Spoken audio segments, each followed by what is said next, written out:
दोस्तों, स्वागत है आपका to this amazing platform of Vinay Pathshala. आज हम साइंस को बेसिक से एडवांस हम टारगेट बैच में मैंने कहा था कि साइंस को बेसिक से एडवांस तक हम पढ़ाएंगे। तो इसमें हम पहले ये समझते हैं कि साइंस क्या होती है। हमें ये समझना होगा कि साइंस कहाँ से डिस्कवर हुआ या साइंस आई कैसे, तो साइंस बना कैसे, पहले हमें ये समझ आना चाहिए। तो साइंस क्या होता है, ध्यान से समझिए। साइंस का मतलब होता है विज्ञान।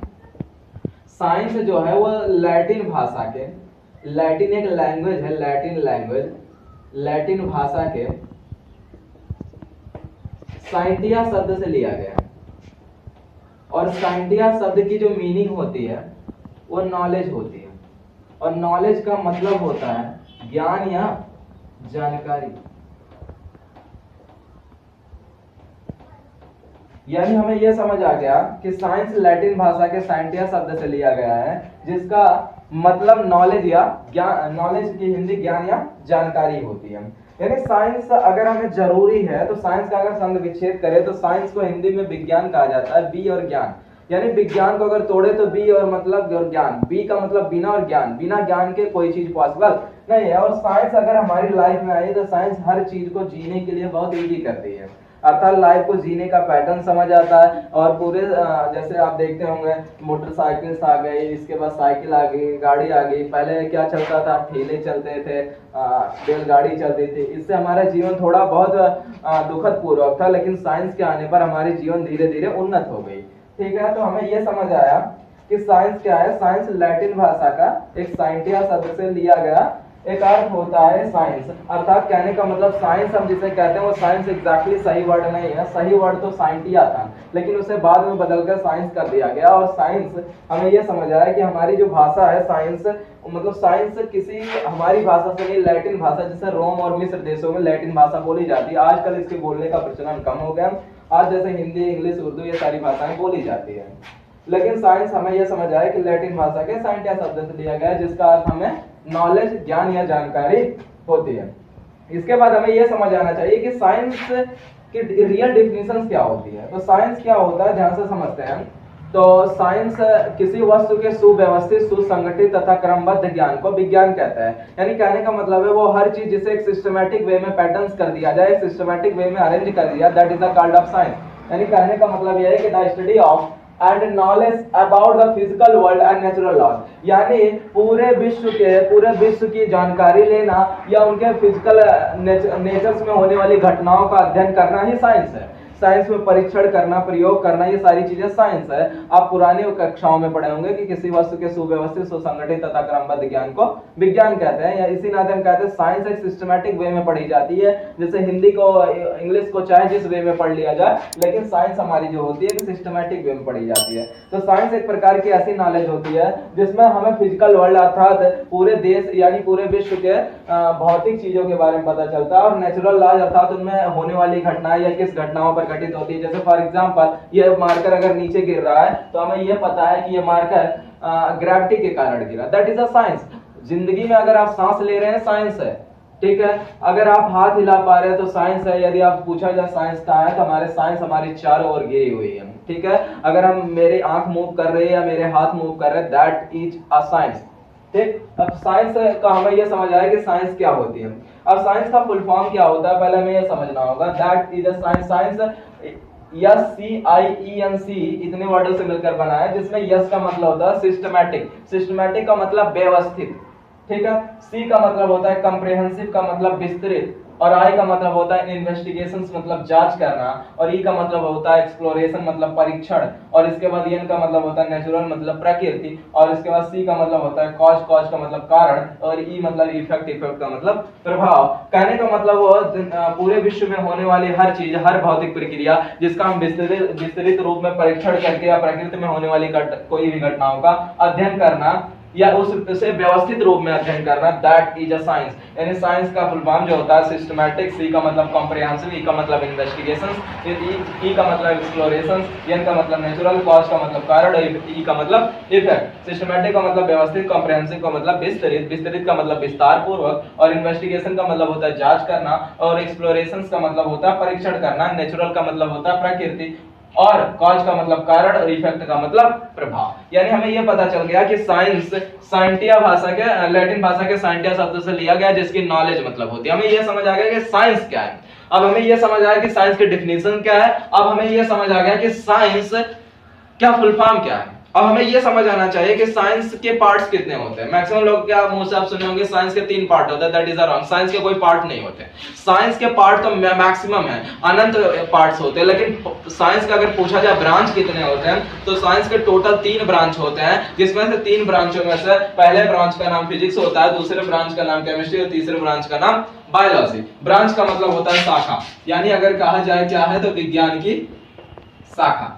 यानी विज्ञान की 3 शाखा होती है, भौतिक विज्ञान, रसायन विज्ञान और जीव विज्ञान। आप देखते होंगे जीव विज्ञानों को 2 पार्टों में पढ़ाया जाता है, जूलॉजी होता है, बॉटनी। जूलॉजी का मतलब होता है जंतु विज्ञान और बॉटनी का मतलब होता है वनस्पति विज्ञान। यानी हमें यह समझ आया कि ब्रांच साइंस के कभी पार्ट्स होते हैं, साइंस के अनंत पार्ट्स होते हैं, लेकिन अगर साइंस के ब्रांच पूछे जाए तो साइंस के 3 ब्रांच होते हैं।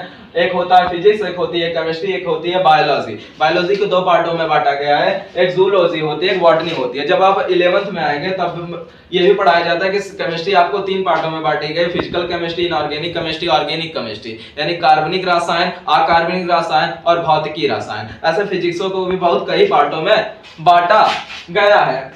अगर पूछा जाए साइंस की खोज किसने की, साइंस की खोज किसने की, या पूछा जाए who is the discoverer of science, यानी साइंस की खोज की किसने की, तो कभी भी हम ये नहीं बता सकते कि साइंस की खोज किसने की, क्योंकि साइंस की खोज एग्जैक्टली नहीं पता कि साइंस की खोज किसने की। इसमें बहुत सारे वैज्ञानिकों का योगदान होता है, जैसे आइजक न्यूटन हो गए, आइंस्टीन हो गए, फिर इसके बाद हाइगेंस जी हो गए। ये सारे मैक्सिमम जो थे, डी ब्रॉगली हो गए, थॉमसन हो गए, रदरफोर्ड हो गए, इन सब ने साइंस में बहुत बड़ा योगदान दिया है। इस नाते हम एक पर्टिकुलर से चीजों को हम ये नहीं कह सकते कि साइंस के रियल फादर यही है, तो साइंस के रियल फादर को हम नहीं बता सकते। अगर पूछा जाए किन किन लोगों ने साइंस में मैक्सिमम योगदान दिया तो आइजक न्यूटन हो गए, आइंस्टीन हो गए, और ये बहुत सारे लोग हैं, लेकिन इन दोनों लोग को प्रायोरिटी सबसे ज्यादा दी जाती है। तो हमें ये पता चल गया कि साइंस की खोज करने वाले बहुत सारे लोग हैं, लेकिन हम जो मैक्सिमम लोग को मानते हैं वो न्यूटन हो गए, इसके बाद हमारे और आइंस्टीन हो गए।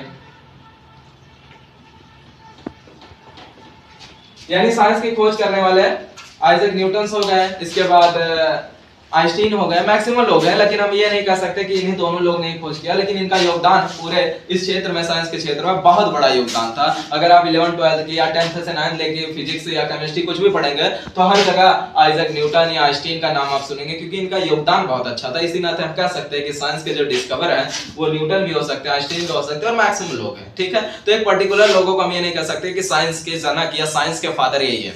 ठीक है, तो हमें यह समझ आ गया कि बायोलॉजी, फिजिक्स, केमिस्ट्री इतने पार्टों में बांटा गया। फिजिक्स क्या होता है? भौतिक विज्ञान, यानी भौतिक विज्ञान विज्ञान की एक शाखा होती है जिसके अंतर्गत हम प्राकृतिक घटनाओं का अध्ययन करते हैं। यानी अगर नेचर में होने वाली किसी भी इवेंट को, कौन see the natural event happen, यानी कोई भी नेचुरल चीजें प्रकृति में हो रही है और अगर इसके बारे में हम स्टडी कर रहे हैं, सिस्टमैटिक वे में स्टडी कर रहे हैं, that is a part of physics, यानी भौतिक विज्ञान।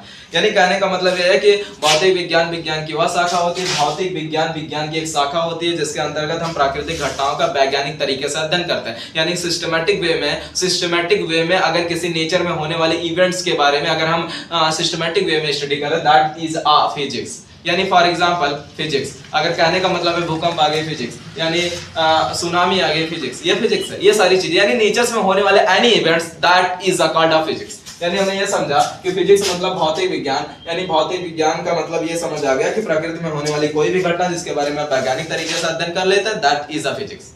ठीक, इसके बाद केमिस्ट्री क्या होती है? यानी केमिस्ट्री का मतलब होता है केमिकल रिएक्शन। जितनी भी मेडिसिन बनती है आधी से ज्यादा केमिकल रिएक्शंस के दौरान बनती है। तो कहने का मतलब है कि रासायनिक अभिक्रियाओं के गुणे और संगठनों के जुड़ने या जुड़ाव का योगदान, यानी केमिकल रिएक्शंस में मॉलिक्यूल्स के पार्टिसिपेशन होने का या मॉलिक्यूल्स के ब्रेक होने का या एटम के ब्रेक होने का, इन सारी चीजें के बारे में स्टडी कर रहे हैं, केमिकल रिएक्शंस के बारे में स्टडी कर रहे हैं। अगर पूछा जाए केमिस्ट्री क्या है, तो रसायन विज्ञान की एक शाखा होती है जिसमें रासायनिक अभिक्रियाओं का अध्ययन किया जाता है। यानी the study of chemical reaction is called off chemistry. ठीक, जितनी भी मेडिसिन बनती है आधी ज्यादा केमिकल रिएक्शंस के दौरान ही बनती है। बायोलॉजी का मतलब होता है जीव विज्ञान, यानी जीवों के अध्ययन के बारे में, जीव का अध्ययन, यानी अगर कहे जीवन का अध्ययन ही जीव विज्ञान है। The study of life is called biology. The study of life is called biology, यानी जीवन के बारे में अध्ययन ही जीव विज्ञान कहलाता है। अब जीव विज्ञानों को दो पार्टों में बांटा गया है, जूलॉजी और बॉटनी। यानी जूलॉजी को हिंदी में जंतु विज्ञान कहते हैं, बॉटनी को हिंदी में वनस्पति विज्ञान के नाम से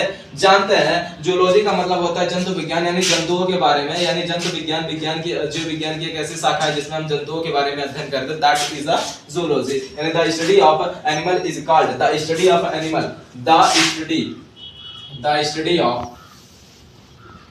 एनिमल इज कॉल्ड जूलॉजी, यानी जंतुओं के बारे में अध्ययन ही जूलॉजी कहलाता है। और अगर हम बॉटनी की बात करें, यानी वनस्पति विज्ञान की बात करें, तो वनस्पति का मतलब ये हो गया द स्टडी ऑफ प्लांट, यानी कहते हैं एक लाइन में कहें तो the study of plant, the study of plant, यानी प्लांट के बारे में स्टडी करना ही क्या कहलाता है, बॉटनी कहलाता है। यानी पेड़ पौधों के बारे में अध्ययन ही वनस्पति विज्ञान के नाम से जानते हैं। उम्मीद करता हूँ इतनी बातें आपको समझ आई होगी। बताइएगा कमेंट में वीडियो कैसी लगी, और लाइक सब्सक्राइब